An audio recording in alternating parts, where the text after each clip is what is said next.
Sebuah mobil tiba-tiba nyungsep dan menghantam atap salah satu rumah warga yang berada di bawah lereng di Jalan Marta Dinata, Kelurahan Gunung Sari Ilir, Selasa sore.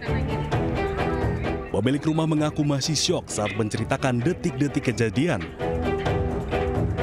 Ia sedang berada di dalam rumah ketika suara benturan keras terdengar dari atas. Depan rumah, di teras lagi bagusin ini, booth. Tiba-tiba mobilnya meluncur dari atas, dari gereja.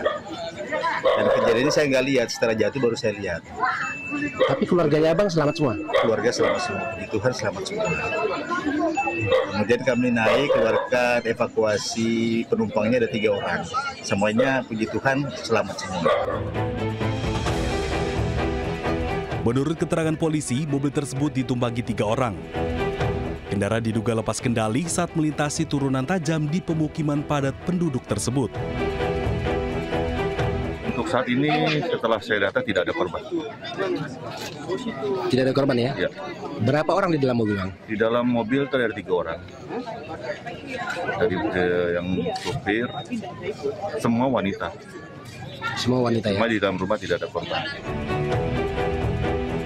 Di dalam mobil ada 3 penumpang, semuanya selamat, tidak ada korban luka. Dugaan awal sopir tak bisa mengendalikan kendaraan di jalur menurun.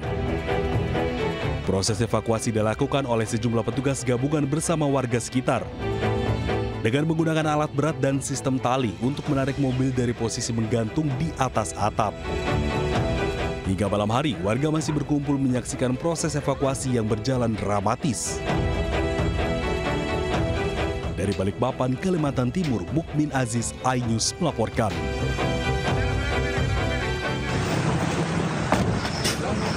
Langsung rono.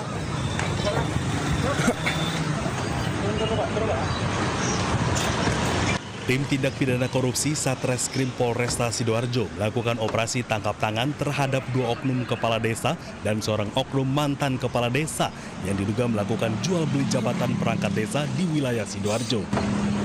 Iya, Pak. Dalam OTT tersebut, polisi berhasil mengamankan barang bukti uang tunai senilai 1,1 miliar rupiah yang diduga digugakan untuk meloloskan sejumlah orang menjadi perangkat desa di Kecamatan Tulangan, Sidoarjo.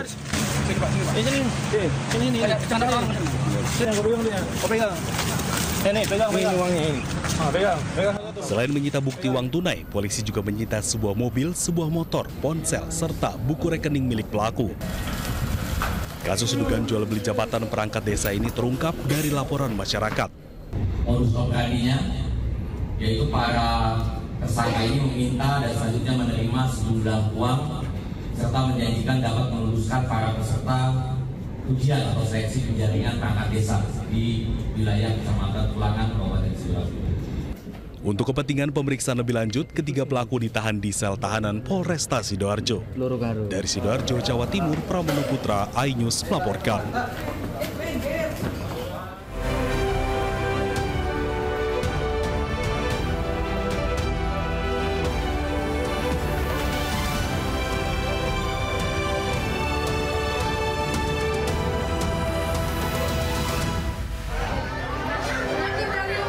Seorang remaja tewas usai sebuah minibus menabrak apotek rumah sakit di Subang, Jawa Barat.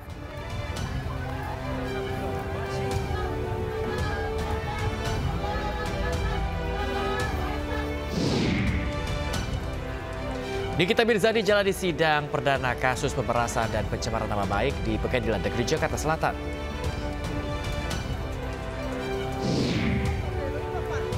Presiden Amerika Serikat Donald Trump marah dengan serangan terbaru Israel dan Iran.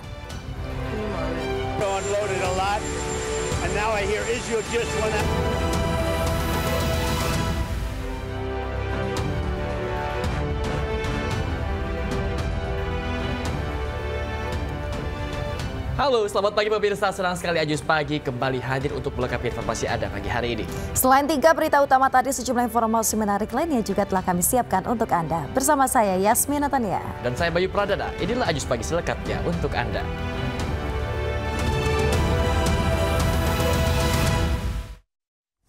Pemirsa, kita awal informasi news pagi hari ini terkait dengan salah menginjak rem sebuah minibus menabrak apotik yang ada di Rumah Sakit Subang, Jawa Barat. Ya pemirsa, akibatnya seorang remaja tewas dan 2 orang lainnya mengalami luka-luka.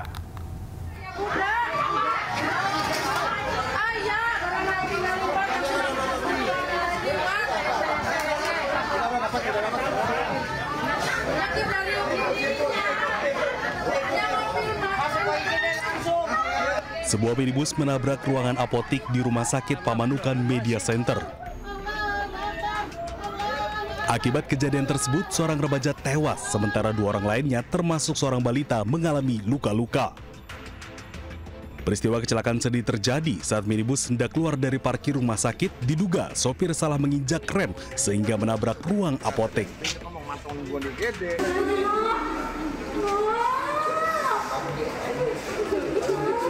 Keluarga pasien panik, isak tangis keluarga pun tak terbendung melihat korban sudah tak bernyawa. Pelaku karena membawa kendaraan roda 4 dan berjalan dari parkir 4 di belakang pada saat akan belok keluar parkiran, mungkin sepertinya bukan menginjak rem tapi malah menginjak gas akhirnya ke ruangan. Ya, korban ada 3 orang, sekarang sedang ditangani di IGD. Kasus kecelakaan kini ditangani oleh unit laka lantas Polres Subang, sementara kendaraan telah dievakuasi ke Mapolsek Pamanukan. Dari Subang, Jawa Barat, Yudi Heriawan Juanda, iNews melaporkan. Sebuah kapal tanker yang tengah bersandar di Tanjung Guncang maksud kami pemirsa di Kota Batam terbakar hebat. Akibatnya 4 pekerja tewas dan 5 lainnya luka berat.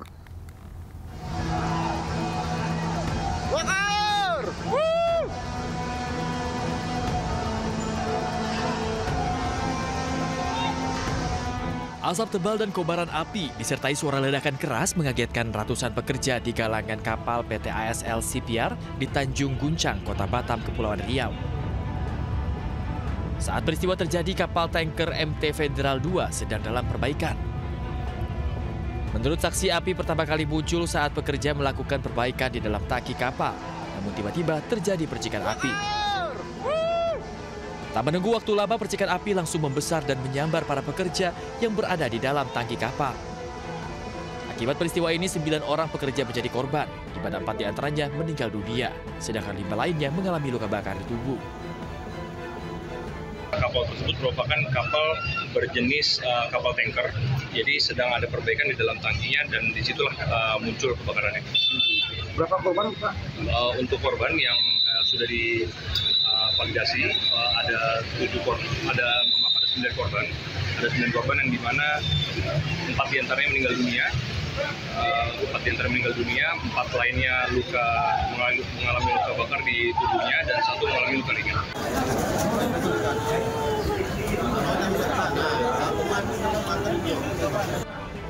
Saat ini 4 jenazah korban kebakaran kapal tanker langsung dibawa ke Rumah Sakit Bayangkara Polda Kepri untuk dilakukan visum. Sedangkan korban luka masih dalam perawatan di rumah sakit. Dari Batam, Kepulauan Riau, Gusti Enosa, iNews melaporkan. Kita beralih ke informasi lain, pemirsa. Lolos dari pengawasan, seorang balita di Sukabumi, Jawa Barat tewas terjatuh ke sumur sedalam 17 meter. Ya pemirsa, evakuasi jasad korban berlangsung selama 3 jam diwarnai isak tangis orang tua. Abang ngapain di atas di dalam situ? Mana jadinya? Tangis orang tua pecah saat tim SAR mengantar jenazah Wendy Surya Fabil, bocah laki-laki 3 tahun ke rumah duka di Kampung Warung Kaung, Desa Cisarua, Nagrak, Sukabumi, Jawa Barat. Sang ibu masih tidak percaya anaknya tersebut harus pergi dengan cara yang tragis. Siap-siap. Aman di sini. Ayo, anaknya. Tenang. Sebelumnya, bocah malang tersebut jatuh ke dalam sumur sedalam 17 meter yang tidak jauh dari rumahnya. Evakuasi berlangsung dramatis selama 3 jam, di mana petugas harus menggunakan alat keselamatan. Diameter sumur yang sempit sempat menyulitkan petugas, ditambah adanya gas beracun di dasar sumur. Kita terkendala dengan kedalaman daripada sumur dan volume air, sehingga kita memakan waktu cukup lama, kurang lebih hampir sekitar 3 jam. Di dalam sumur terdapat kandungan gas berbahaya sehingga menyulitkan daripada tim rescuer. Mas. Sementara itu korban diduga luput dari pengawasan saat bermain di atas sumur yang tertutup kayu hingga terjatuh. Saya pas ngangkat jemuran, si sumur teh udah atasnya udah roboh itunya, tutupnya. Memang ditutup? Iya ditutup Pak, rapet pakai batu juga gitu. Ya saya kaget nanya si abang kemana, ada katanya di rumah. Coba yang benar saya bilang gitu. Ya dicari-cari kemana-mana nggak ada. Terus disenterin ke bawah, diliatin, tahunya ada sendal di bawah. Saat ini garis polisi terpasang di sekitar lokasi. Jenazah korban akan dimakamkan keluarga di tempat pemakaman umum yang tidak jauh dari rumah duka. Dari Sukabumi, Jawa Barat, Budi Setiawan, iNews melaporkan. Pemirsa, pendaki asal Brazil jatuh sedalam 500 meter di jurang puncak Gunung Rinjani, Sembalun, Lombok Timur. Setelah 4 hari pencarian, korban ditemukan lewat pantauan udara melalui drone. Penandanya Pak, sudah bikin. Karena nggak ada batu, saya bikinkan dia dari adelis yang mati itu. Sama kayu. Inilah titik lokasi terjatuhnya WNA asal Brazil, JDSP 27 tahun. Korban jatuh ke jurang sedalam 500 meter di sekitar Cemara Nunggal, arah menuju Segara, anak puncak Gunung Rinjani pada Sabtu 21 Juni lalu. Posisi korban terdeteksi melalui pantauan udara drone thermal. Selama 3 hari, petugas sempat kesulitan melakukan evakuasi karena medan yang terjal dan cuaca ekstrim. Petugas berjibaku melakukan proses evakuasi. 2 pendaki profesional diterjunkan ke jurang sedalam ratusan meter untuk menjangkau korban.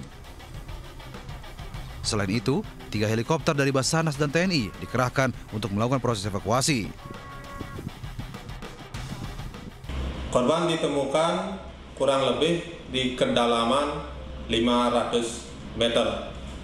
Adapun kendala yang kami hadapi selama proses evakuasi ini antara lain medan yang ekstrim atau terjal dan cuaca yang kurang bersahabat seperti kabut yang tebal sehingga jarak pandang kita terbatas.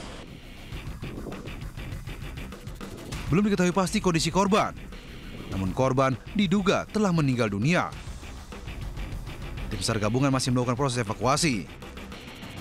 Dari Lombok Timur, Ramli Nurawang melaporkan.